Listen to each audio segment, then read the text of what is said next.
Hi, I'm Vanessa Ford, co-founder of Menolabs, and joining me today is our research co-founder, Dr. John Konhilas.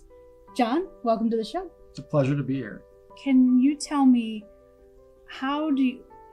what is it about studying that in mice that you can then extrapolate into how it behaves in human beings? So if you lessen the impact of a heart attack in mice, is that going to necessarily carry over to humans, and what does that look like?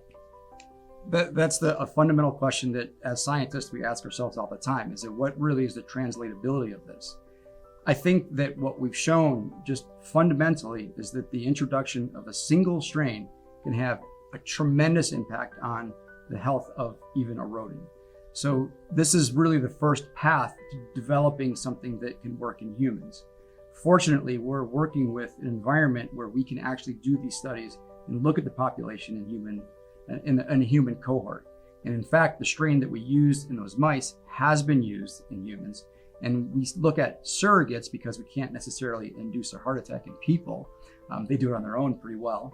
But what we can look at is for example, their impact on their weight gain. So one thing that we did find in our animals, which is also what we see in humans, is that these animals did lose weight. And this was one of the more profound things, because we've been able to use this as a model and find what's happening in people running in parallel. So we do believe that it is translatable in that sense, because we see very similar things in a human cohort as we did in these rodents. I would say this also, that the translation of this in the human population is equivalent. We see the exact same trends when we look at the data. In other words, if we're monitoring what happens as women go through the transition, they become much more susceptible to many different conditions when they reach the menopausal transition. So does that probiotic strain that you were talking about protect the menopausal mice from heart attack? It's an absolutely great question, because one of the most profound things that we found was that not only did the strain have a protective effect against a heart attack in general, in whether the mice were menopausal or not, the menopausal mice, remember, had much more severe damage to their heart after the heart attack. So that by normalizing out that damage with this probiotic, it actually had a greater impact on protection in the menopausal mice, because it was about as equivalent as it was with the normal animals or with the non-menopausal animals. Oh, wow. What we found was that when using the same strain, we were able to actually protect the animals against arthritis. Another thing that we found was that when we look at what happens to these animals as they develop more severe forms of heart disease, they actually become severely dysfunctional in terms of their cognitive function. Mm-hmm. So this happens actually in humans as well. As they get older, as they develop more heart disease, there's more cognitive dysfunction associated with people with heart disease than it is with people without heart disease. So we were also able to protect against that.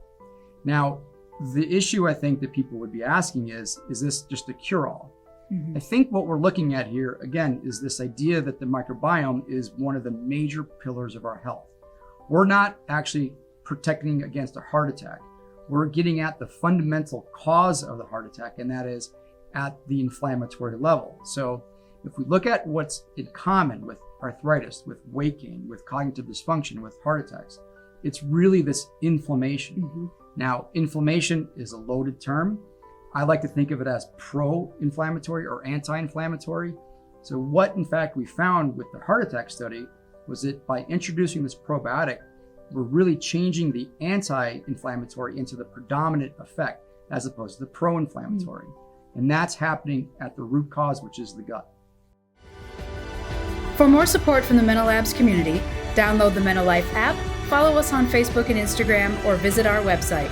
All the links are in the description below.